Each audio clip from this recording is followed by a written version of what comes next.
Hello. So today we're going to look at a classic firearm that I recently picked up. It's a Smith & Wesson CS9 Chief Special. Oh, wait a minute here. It's a Chief Special, but it's the wrong color. Hold on here. Let's see if we can fix it. Must be because I opened it up upside down.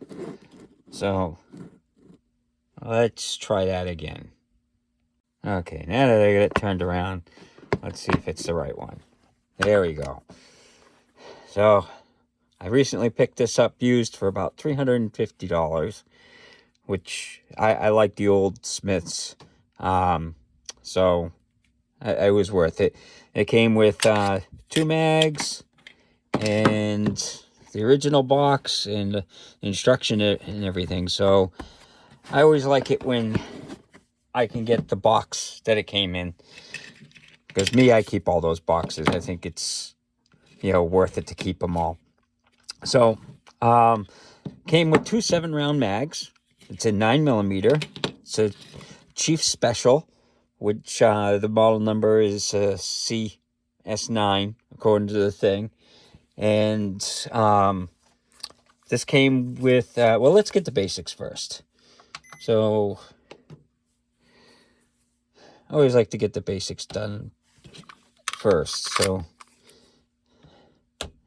it weighs 22.7 ounces, which is pretty good.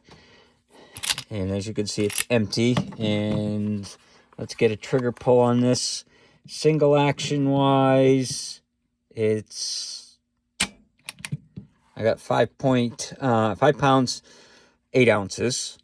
And we'll do double action, which I got 10 pounds, 4 ounces. So the trigger, it's a little heavy, but it's a carry gun, so you expect it to be a little bit heavy. So these were made, this is a Gen 3, or 3rd generation Smith & Wesson that they usually called, and they were made between 1988 and 2010, and this is, this CS9 or Chief Special is part of the 39 series. So the old 39 9mm single stack things. This was they came out with a 3913, which was a little bit smaller than the 39, and then they came out with the Chief Special, which was even smaller, and it's got a 7-round, came with 7-round mags. This is like a 3-inch barrel compared to the other ones that were like 4-inch barrels. So and it's got the whole grips. And I know that these are what came with the gun because the Airsoft has the same one. So I happen to have the Airsoft version for quite some time, and it's actually a pretty close replica of it. But, so it's got the nice whole grips. They're a little chunky down in the bottom here, at least for me. I got small hands, but I definitely got 3-finger contact on that. And stuff. Now they had options for the safety decocker to be on both sides. This one just happens to be on one side. So if it's cocked like that and you want to carry it, you can decock it, and that's unsafe. And then you can click it up, and then it's double action. So you can do it like that, and then of course single action like that. So they're very small, very lightweight. I love the old Smith series. The sights on it, it's a 3-dot sight, kind of typical, most guns. It's a bobbed hammer, which is great for carry. You can't you don't really snag it on anything. There's the slide release, and there's the mag release. So, yeah. So we're going to take it out to the range and see how it shoots. So today we're out with another classic. This is a Chief's Special by Smith & Wesson. This is a 9mm, and I bought it used, but it comes with 7-round mags. So, and I'm going to fire some 115 grain bronze PMC. So these are the first shots since I got it. So let's see how it does. And I'm shooting at a steel target downrange.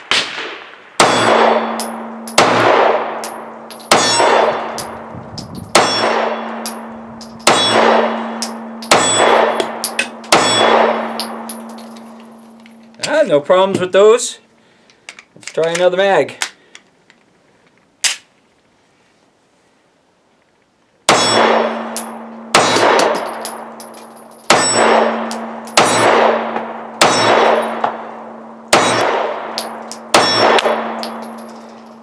No problems. So again, this is a Chief's Special by Smith & Wesson. It's in 9mm. And it's a classic firearm. So out at the range, I put about 100 rounds through it, and it shot great.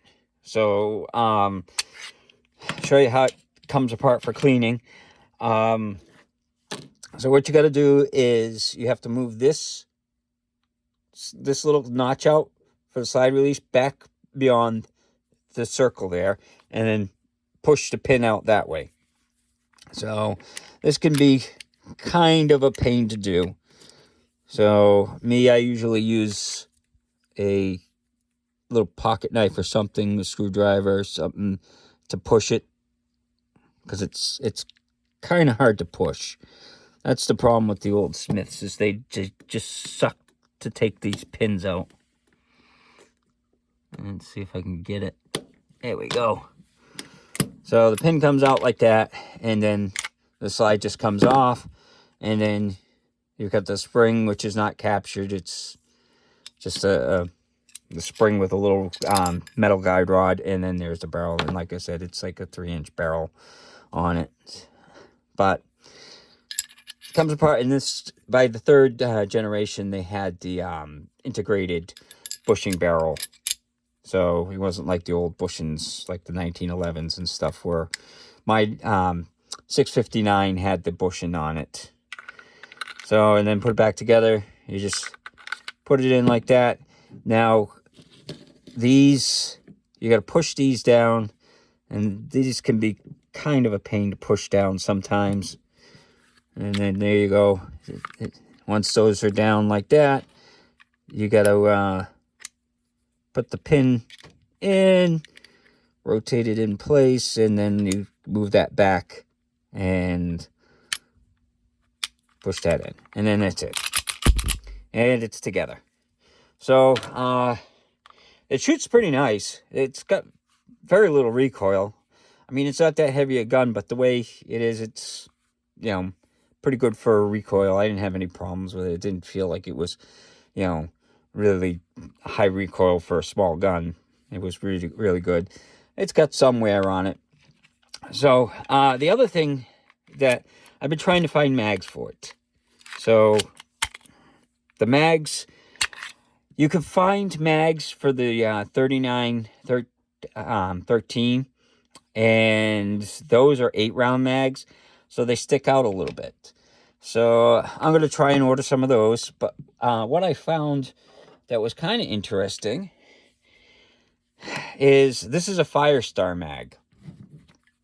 Now, these are hard to find too, which, but I was curious about that. So if you push it in all the way and hold it in, it actually works. So the notch is in the wrong place for this. So I was like, oh, well, if that's the case, this is a Car K9 mag, which fits in the Firestar if you modify the little cutout there. So I looked at this, and then I was like, okay, well, the notch is down lower. So I took one of the K9s that I modified for the Firestar, because I actually got new mags for the Firestar. They're starting to make replicas of those. So I cut the notch down lower to see how it would work. So it fits in, holds in nicely, and then now I'm going to take it out to the range and cycle it, but it seems to function fine with just doing it by hand and everything. So knowing that, I can at least get some Car K9 mags and modify the little notch there. This is a Pro Mag one, so I didn't care if, you know, if I destroy it. I figured I'd try it. So if you have one of these and you can't find any kind of mags for it, you can use the 3913 series, or you can get the K9 mags and modify the little cutout.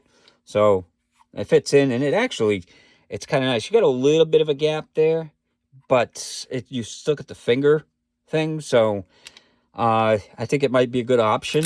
I may get a few. If I can't find any of the mags, I may modify some like that, because I only get 2 mags, and I like to have a bunch of extra mags.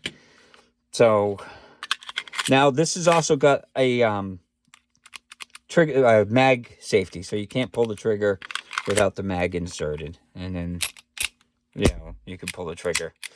So yeah, so that's my new gun that I just recently got, and you know, I'll be carrying this until I get my other firearms back.